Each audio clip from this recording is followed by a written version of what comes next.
Hello everyone. Welcome back to my channel. I hope everyone is having a nice day before we begin the video. Please subscribe and give the video a thumbs up. General Hospital spoilers for the week of May 26 to 30, 2025 tease the aftermath of explosive secrets rocking the nurse ball. While Monday will be an encore episode in honor of Memorial Day, the drama will pick right back up on Tuesday as Brooklyn, Amanda Seton, and Dante, Dominic Zamprogna, reel over this newfound discovery. By midweek, they'll reach out to the son they never knew was theirs, but who knows how Giovanni Masso, will feel after his nurse's ball breakdown. But the Gio saga won't end there. The week will start with Lois, Reina Sofa, having some serious explaining to do about baby boy Cerullo. Later in the week, Dante will confront Lulu, Alexa Havens, over her role in the discovery, most likely leading to them breaking up before they could officially rekindle things. Gio's parentage isn't the only nurse's ball bombshell. Michael, Rory Gibson, who makes his GH debut, is back, and after his family welcomes him home midweek, it will be time for him and Jason, Steve Burton, to debrief before the upcoming custody hearing. By the end of the week, Michael will ask his baby mama, Sasha, Sophia Matson, for a request. Elsewhere in Port Charles, later in the week, Trina, Tabiana Ali, and Kay, Jen's Austin Astrup, will take their relationship to the next level. That was a major moment when Trina did that with Spencer, Nicholas Alexander Chavez, and odds are, it'll also be a major moment with Kay. Port Charles is bracing for a week of emotional shockwaves, explosive confessions, and unexpected reunions as the final days of May usher in more than just warmer weather. This week, Michael Corinthos returns home under mysterious circumstances, raising both hope and suspicion across town. But he's not the only one bringing secrets to light. Gio's truth is finally exposed, and the fallout from his hidden agenda threatens to destabilize several core families in Port Charles. As long-time alliances are tested and long-buried secrets bubble to the surface, this week promises to change the landscape of General Hospital forever. What starts as a hopeful homecoming quickly morphs into a week defined by betrayal, confrontation, and uneasy realizations that no one is ever really safe, not in Port Charles, and certainly not when secrets start spilling like blood in the snow. Michael's return is the biggest surprise of the week, not because he's back, but because of how he comes back. There's no grand airport scene or tearful reunion. Instead, Michael shows up quietly, unannounced, and alone. His sudden reappearance stuns the Quartermain mansion, where the family was just beginning to move on from recent turmoil. Monica is relieved but wary. Brooklyn, still smarting from the Valentine chaos, is immediately suspicious. And Carly, who's already juggling crises of her own, doesn't know whether to be grateful or on high alert. Michael has been out of town for weeks, allegedly on business, but his silence and distance felt intentional. He ghosted family texts, ignored Willow's calls, and even turned down a direct plea from Drew to return home. Now that he's finally back, everyone wants answers. And Michael has some, but not all. He's cagey about where he's been, claiming that business matters required him to stay off the grid. But it's not just about business, and those closest to him know it. The tension in his jaw, the hesitation in his voice. It all signals that something much bigger has happened.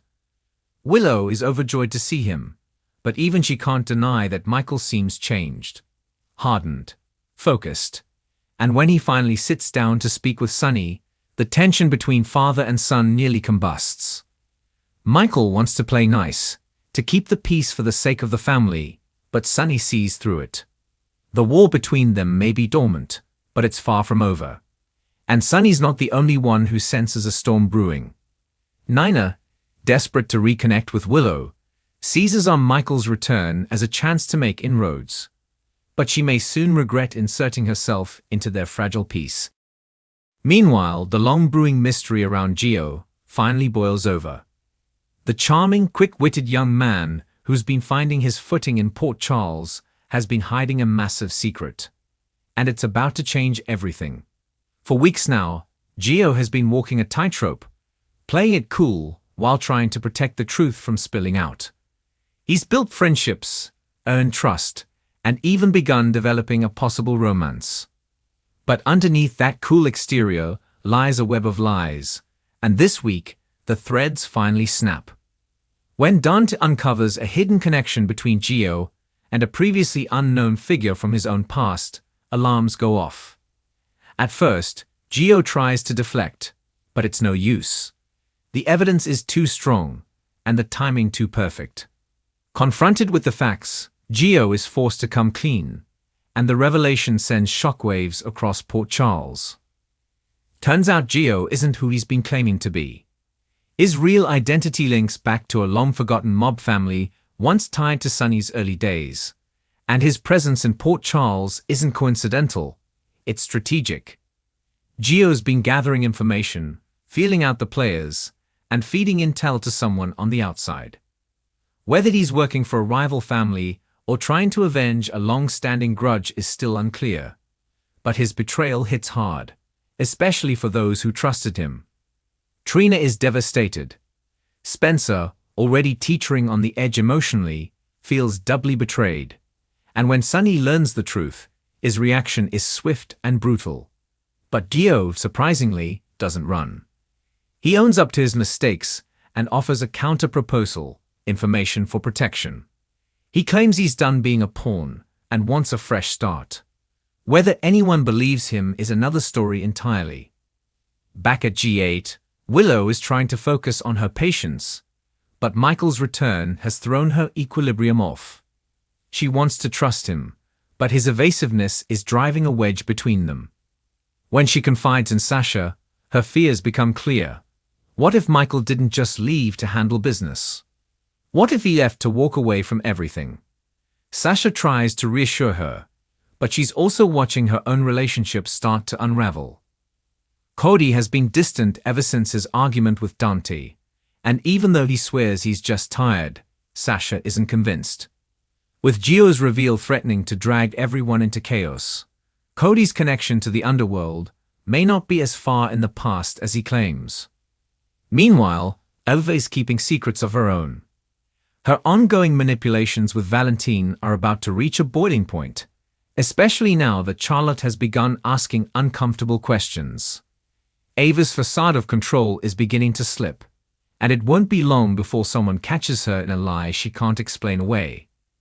Valentine, for his part, is spiraling. The ELQ debacle has tarnished his reputation, and the walls are closing in. His only remaining ally might be Nina, but even that bond is fraying. Nina is laser-focused on rebuilding her relationship with Willow, and that means keeping Valentine at arm's length. She's tired of getting caught in his messes. But she may not have a choice for much longer. Valentine has a trump card he's about to play, and it could burn every bridge he has left.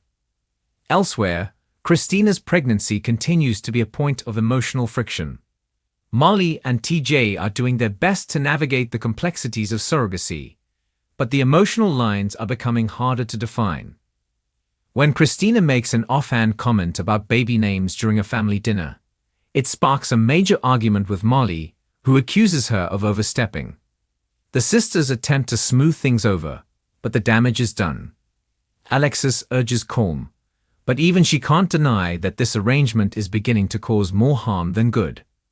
And with Michael back in town, Molly finds herself leaning on him for support, a move that surprises even her.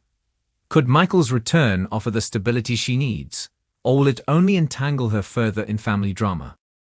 Across town, Joss and Dex find themselves in a dangerous situation when they attempt to follow a lead related to the mysterious shipments moving through the docks. What begins as a stakeout turns deadly when they're ambushed by masked gunmen. Joss is grazed by a bullet, sending Dex into a full panic. He gets her to safety, but the incident raises serious questions. Who knew they were there, and what exactly are they getting involved in?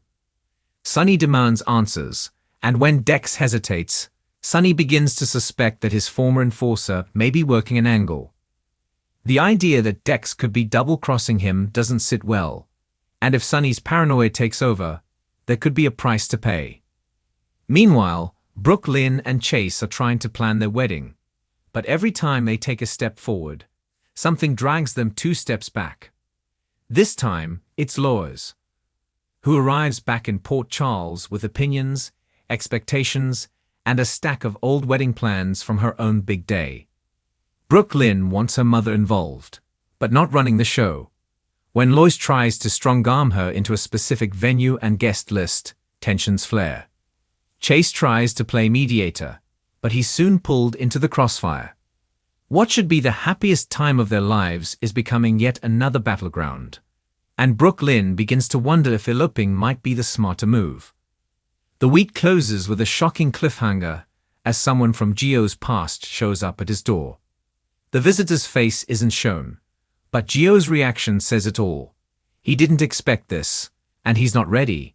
The person says just one thing: it's time. What that means, and who exactly is giving the order, will remain a mystery until next week.